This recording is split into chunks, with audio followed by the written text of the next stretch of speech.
আসসালামু আলাইকুম ওয়া রাহমাতুল্লাহি ওয়া বারাকাতুহু। আলহামদুলিল্লাহি রাব্বিল আলামিন ওয়াসসালাতু ওয়াসসালামু আলা সাইয়্যিদিল মুরসালিন ওয়া আলা আলিহি ওয়া আসহাবিহি আজমাইন। আউযু বিল্লাহি মিনাশ শাইতানির রাজিম। বিসমিল্লাহির রহমানির রহিম। সম্মানিত দর্শক শ্রোতৃমণ্ডলী, ভাই এবং বোনেরা, বিশ্বব্যাপী বাংলা ভাষাভাষী আমাদের ভাইরা, আমাদের মায়েরা, আমাদের বোনেরা, আমাদের ছেলেরা, আমাদের ভাইরা এবং এই প্রজন্মের তরুণ কিশোর, সবাইকে সম্বোধন করে আবারও সালাম দিচ্ছি, আসসালামু আলাইকুম। আপনারা দেখতে পাচ্ছেন আমরা মূলত বিশ্ববরেণ্য মুফাসসিরে কোরআন, নন্দিত আলেমী দ্বীন, এক কিংবদন্তি, শতাব্দীর এক মহাবিস্ময়, চরম নির্যাতনের শিকার হয়ে যিনি আমাদের মাঝ থেকে চলে গিয়েছেন, যার অপরাধ ছিল তার জনপ্রিয়তা, যার অপরাধ ছিল কোরআনের বাণী প্রচার এবং প্রসার এবং ইকামতে দ্বীনে তার বলিষ্ঠ ভূমিকার জন্যই তার প্রতি জালিমেরা তাকে নানাভাবে নির্যাতন করে তাকে শহীদ করা হয়েছে। বন্ধুগণ, আমরা আজকে তার এই পৃথিবীতে শেষ আশ্রয়, এই যে আল্লামা সাঈদী ফাউন্ডেশনের মসজিদের পাশে তিনি শুয়ে রয়েছেন, আমরা এসেই তাকে সালাম করেছি। আমরা দোয়া করি আল্লাহ পাক তার দ্বীনি অবদানগুলোকে মেহেরবানি করে কবুল ও মঞ্জুর করুন। মানুষ হিসাবে ভুল ত্রুটি যা হয়েছে আল্লাহ পাক নিজের রহমত দিয়ে যেন মাফ করে দেন। পাশাপাশি জান্নাতের সর্বোচ্চ মাকামে যারা থাকেন, আল্লাহ পাকের প্রিয় বান্দারা যেখানে আছেন, তাদের সঙ্গে তার হাসর যেন আল্লাহ পাক নসিব করেন। আমরা বলি আমিন। আমি আমাদের চেতনার জন্য কিছু কথা বলবো এবং আপনাদের নিয়ে দোয়া করব। এই যে আমাদের সঙ্গে এখানে ইসলামী আন্দোলনের দায়িত্বশীল বৃন্দ রয়েছেন এবং এখানে রয়েছেন এমন এক ব্যক্তি যিনি আমাদের কাছে আমাদের মুসলিম উম্মারও বিস্ময়, যিনি হচ্ছেন এই যে সুখরঞ্জন বালি ভাই। আমি তাকে বালি ভাই বলেই ডাকি। আপনারা দেখেছেন আল্লামার জানাজার দিন তিনি দুহাত নাড়িয়ে বারবার এই পোশাকটা পরেই বলছিলেন যে আল্লামা নিষ্পাপ, সাঈদী নিষ্পাপ, তার কোনো অপরাধ নেই। এটা মিডিয়ার মাধ্যমে হোক, সরাসরি হোক, লক্ষ লক্ষ মানুষ দেখেছে। আমাদের জন্য সে একটা গৌরবের, গর্ব এবং শিক্ষার বিষয় হলো, আমি মূলত এখানে এসছি তার সঙ্গে দেখা করার জন্য। কারণ আমাদের যারা এই আলোকবর্তিকা, যে মানুষটাকে ভালোবেসে তাকে নিঃস্ব হতে হয়েছে, এই পৃথিবীর অনেক প্রলোভন তার জন্য ছিল। সে যদি জালিমের শেখানো ভাষায় কথা বলতো তাহলে অনেক কিছু সে আজকে পেতে পারত। সে সত্যের সেবক হিসাবে আল্লামার পক্ষে যে ভূমিকা পালন করেছে তা বিশ্বের বিষয়। এখানে আমাদেরও শিক্ষা আছে, অন্যদেরও শিক্ষা রয়েছে। তা আমি আসলে কিছু কথা, আমি তো এমনি কিছু না দেখেই কথা বলি, কিন্তু আমি খুব দুর্বলতা বোধ করছি আল্লামার কবরের সামনে এসে যে কোরআনের কোনো আয়াত আমার ভুল হয়ে যায় কিনা। এই জন্য আমি একটু মাঝে মধ্যে একটু তাকিয়ে আমি একটু কথা বলবো। সুখরঞ্জন বালি ভাইকে দেখে আমার যেটা মনে পড়েছে সেটা হচ্ছে সূরাতুল বাকারার 283 নম্বর আয়াত, ওয়ালা তাকতুমুশ শাহাদাহ ওয়া মান ইয়াকতুমহা ফাইন্নাহু আসিমুন কলবুহু ওয়াল্লাহু বিমা তা'মালুনা আলিম। আল্লাহ পাক আমাদেরকে বলেছেন তোমরা সত্য সাক্ষ্য দিবে, এবং কেউ যখন সত্যের বিপরীত মিথ্যা সাক্ষী দেয় তার দিলটা, তার অন্তরটা আসলে পাপিষ্ঠ। তোমরা যা করো আল্লাহ তার খবর রাখেন। ন্যায় বিচারের যে মহান আদর্শ, সে আদর্শে তিনি এক ইতিহাস তৈরি করেছেন। যখন জালিমদের ভয়ে এবং টাকায় বিক্রি হয়ে, প্রলোভনে বিক্রি হয়ে যখন অসংখ্য মুসলিম নামধারী লোকেরা মিথ্যা সাক্ষী দিয়েছে, আচ্ছা তিল নেই তবু তিলকে তাল বানায়, তখন এই মানুষটা জীবনের এবং তার পরিবার পরিজনের অস্তিত্বের হুমকির মুখে ফেলে এই পৃথিবীকে সে বিক্রি করে সে সত্য সাক্ষী দিয়েছে। সুতরাং এই দিলটা পাপিষ্ঠ না, এটাই হলো মানবিক অন্তর। আমরা দোয়া করি আল্লাহ পাক এই অন্তরে আল্লাহ পাক যেন হেদায়েতের নূর ঢেলে দেন। আমরা বলি আমিন। ইসলামী বিচার ব্যবস্থার একটি গুরুত্বপূর্ণ কথা রয়েছে, যেটা বিশ্বের বিভিন্ন অমুসলিম দেশেও ইউনিভার্সিটির সামনে এটা লেখা। এটি হচ্ছে সূরা নিসার 135 নম্বর আয়াত। ইয়া আইয়ুহাল্লাযীনা আমানু কুনু কাওয়ামিনা বিল কিসতি শুহাদা লিল্লাহ ওয়ালাউ আলা আনফুসিকুম আউল ওয়ালিদাইনি ওয়াল আকরাবিন। মুফাসসিরে কোরআন তার প্রভাব আমার উপরে এত বেশি যে জন্য আমি তার কাছে থেকে পড়তে ভয় পাচ্ছি। কোরআনে কারীমে আল্লাহ পাক বলছেন, হে ঈমানদারগণ, তোমরা ন্যায়ের উপর সুপ্রতিষ্ঠিত থাকবে এবং তোমরা ইনসাফের পতাকাবাহী হও এবং আল্লাহর সাক্ষী হয়ে যাও। তোমাদের ইনসাফ ও সাক্ষ্য যদি তোমাদের নিজেদের বিরুদ্ধে হয়, তোমাদের মা বাবার বিরুদ্ধে হয়, আত্মীয় স্বজনের বিরুদ্ধে হয় সত্য, এবং এরা যদি ধনী হোক বা দরিদ্র হোক, তবুও তোমরা সত্য কথা বলবে। ভয় করবে আল্লাহকেই এবং মনে রাখবে আল্লাহর চাইতে বেশি দরদি কেউ নেই। যে ওই আত্মীয় ধনী, তার বিপক্ষে কথা বললে আমি বিপদে পড়বো, ধনীর ভয় থেকে বাঁচাতে পারে সেই আল্লাহই তোমার। ও গরিব, ওর ক্ষতি হয়ে যাবে সত্যি কথা বললে, না, ওর সহায় আল্লাহ, তুমি সত্যি কথা বলো। আচ্ছা, এবং বলছে নিজের নফসের কামনার বশবর্তী হয়ে ইনসাফ থেকে বিরত থেকো না। আর যদি পেঁচালো কথা বলো অথবা সত্যকে পাশ কাটিয়ে যাও, তাহলে জেনে রেখো তোমরা যা করো আল্লাহ তার খবর রাখেন। আমরা জানি ইসলামে যখন প্রথম একটা মহিলা চুরিতে ধরা পড়লো, কেউ কেউ সুপারিশ করলো ধনী মহিলা তারে ছাড় দেওয়া হোক। রাসূলুল্লাহ শুনে খুবই রাগান্বিত হয়েছিলেন এবং বললেন যে আল্লাহর কুদরতি হাতে আমি মুহাম্মাদের জীবন, আমি তার শপথ করে বলছি, আমার কলিজার টুকরা ফাতিমাও যদি চুরি করতো আমি তার হাত কেটে দিতাম। এই ন্যায় বিচারের পরম দৃষ্টান্ত হচ্ছে ইসলাম। আমি কয়েকটা হাদিস শুনিয়ে শেষ করব, যে হাদিসগুলো আমাদের অনুধাবনযোগ্য। একটি হচ্ছে, দেখুন, আপনারা অনেকেই আজকে আল্লামার প্রেমে উদ্বুদ্ধ হয়ে কবর জিয়ারতে আসেন, কিন্তু আল্লামা নিজেই বলেছেন এই হাদিসটি উল্লেখ করে যে তিনটি স্থান ছাড়া সওয়াবের উদ্দেশ্যে, ইবাদতের উদ্দেশ্যে, আমলের উদ্দেশ্যে তিনটি পবিত্র স্থান ছাড়া আর কোথাও ডাইরেক্ট যাওয়া জায়েজ না। এটা রাসূলুল্লাহর কথা, সহিহ হাদিস। একটি হচ্ছে মসজিদুল হারাম, কাবাঘর, আর একটি হলো মসজিদে নববী, রসুলের মসজিদ, আর একটা বাইতুল মাকদাস বা মসজিদুল আকসা, জেরুজালেমে যেটা। এই তিনটা জায়গায় যাওয়ার ব্যাপারে ডাইরেক্ট যাওয়া যায়, আর অন্য কোথাও যাইতে হলে একটা কাজের বাহানায় আসতে হয়। তো আজকে সাইদি নাই, কিন্তু সাইদির সব থেকে শুভাকাঙ্ক্ষী যে মানুষটা, যে কয়েকজন আছেন তাদের মধ্যে ইনি একজন। আমরা আসলে তার সঙ্গে সাক্ষাৎ করতে এসেছি, তার ব্যথা বেদনায় কিছুটা সামিল হতে এসেছি, তার দুটো কথা শুনতে এসেছি। তো বিষয় হলো, এবং এরপর এসছি এখানে, কারণ আমার মনে হয়েছে আজকে যদি আল্লামা বেঁচে থাকতেন এবং তার যদি সুযোগ হতো যে এই মানুষের সাথে দেখা হওয়ার, তাহলে তিনি তাকে মাথায় করে রাখতেন, কত ঊর্ধ্বে রাখতেন তিনি। কিন্তু আমরা তাকে আমাদের বুকে রাখতে পারি নাই, আমরা ভুলে যাচ্ছি ক্রমাগতভাবে। নইলে আজ প্রায় 2 বছর আগে যে জামাটা গায়ে দিয়ে উনি এখানে কথা বলছিলেন, সেটাই তার গায়ে থাকবে কেন?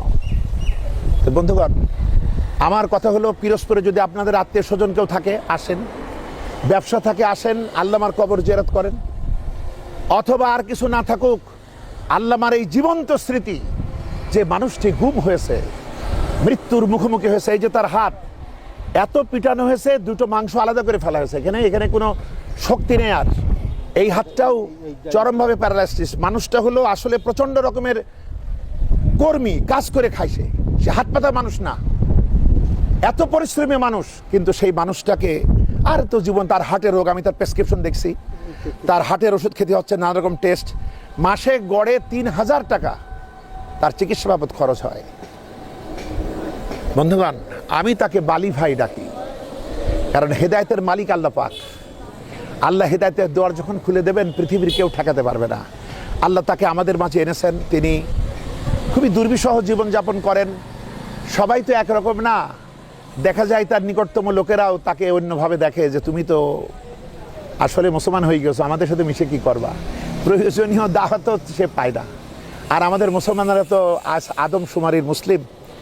এরপর আল্লাহর মেহেরবানি, আমাদের বৃহত্তম ইসলামী সংগঠন থেকে তাকে নিয়মিত একটা ভাতা দেওয়া হয়।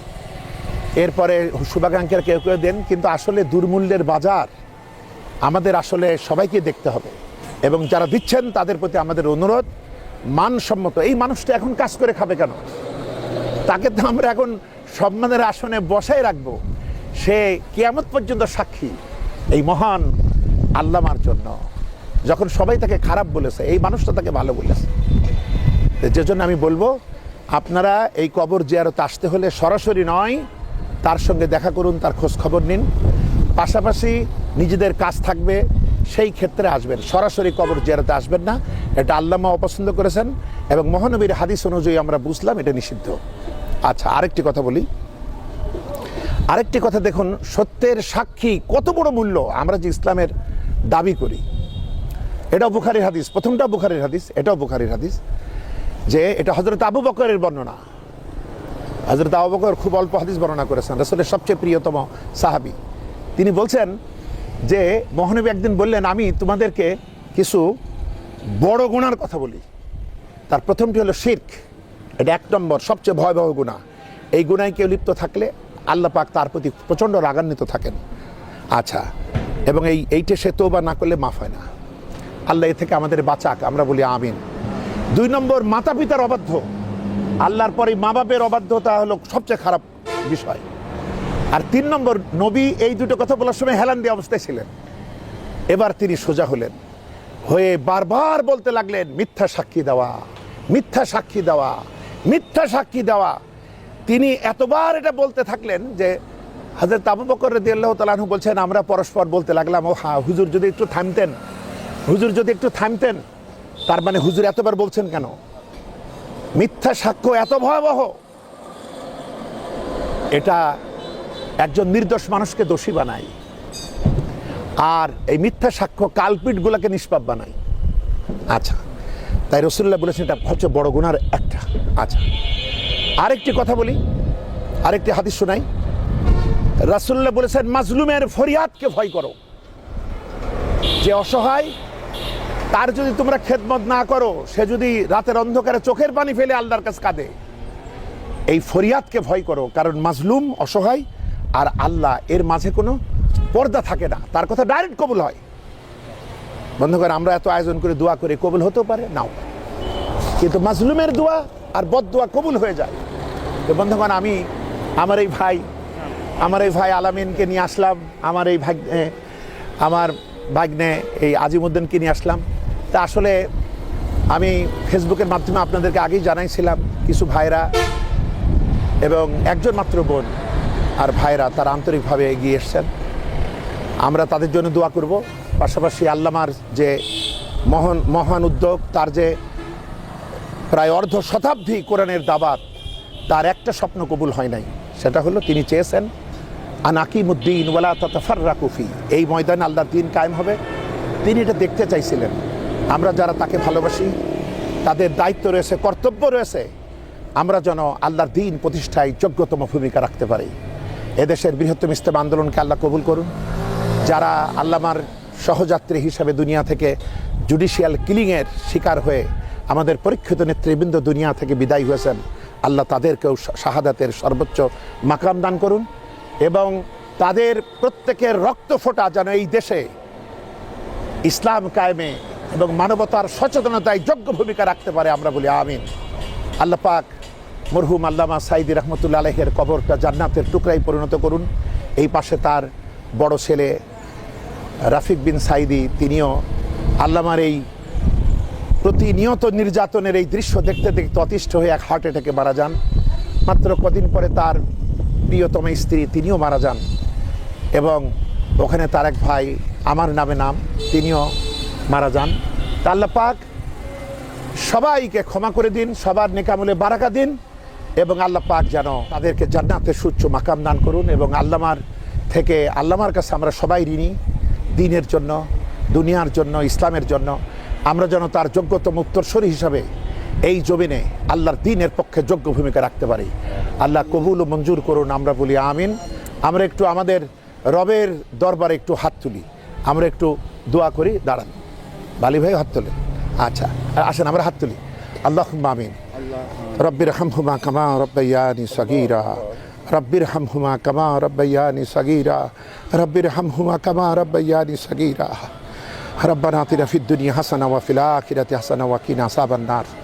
রব্বুল আলামিন, আমরা এসেছি তোমার কোরআনের পাখি, কোরআনের মুফাসসির শহীদ আল্লামা দেলোয়ার হোসেন সাইদি মজলুম তার তার তার কাছে আল্লাহ, তার চিরনিদ্রায় শায়িত থাকার স্থানে আল্লাহ, তুমি তার নেক আমলগুলি কবুল করে নাও, তুমি তার রেখে যাওয়া স্বপ্ন কবুল করে নাও।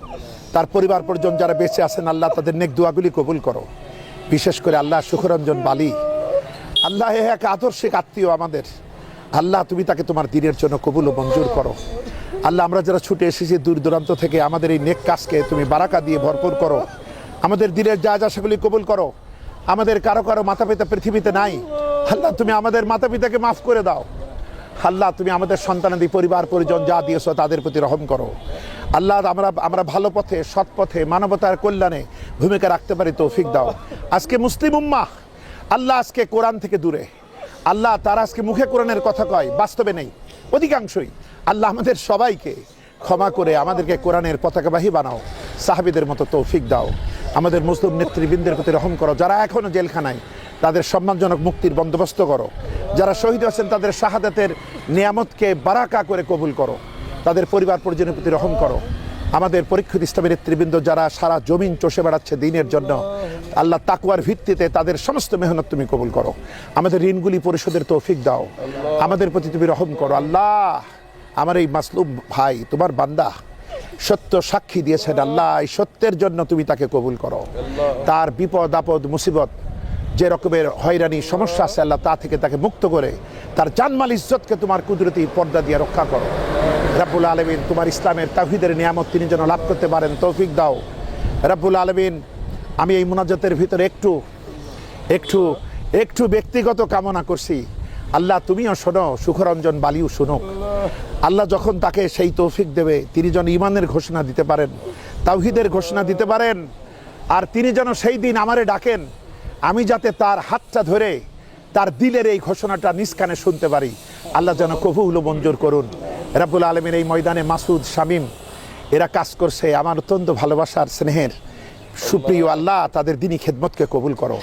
আমার ভাইরা বোনেরা ইসলাম আন্দোলন জন্য কাজ করে, কবুল করো। আমাদের প্রত্যেকের এই উপহার যা আমরা আমাদের এই দিনী স্বজনকে দান করতে এসেছি, আল্লাহ উপহার দিতে এসেছি, আল্লাহ তুমি মেহেরবানি করে তুমি কবুল ও মঞ্জুর করো। আল্লাহ, বিশ্বব্যাপী ঘুমন্ত মুসলিমদের চোখকে জাগ্রত করো। আমাদের দেশে আল্লাহ মানুষগুলোকে হেদায়েত করো, তাদের মন ইমানকে কবুল করো। যারা রাষ্ট্রনায়ক আল্লাহ, প্রধান উপদেষ্টা মহোদয় আল্লাহ, তাকে তুমি তাকওয়া বকশিশ করো, প্রকৃতিমান বকশিশ করো, তার সহকর্মীদেরকে হেদায়েত করো। রব্বুল আলামিন, তার পাশ থেকে যত বাদরগুলো আছে বাদরামি করে এদেরকে সরায় দাও। নেক এবং যোগ্য মানুষদেরকে তার সহযোগী হিসেবে কবুল করো।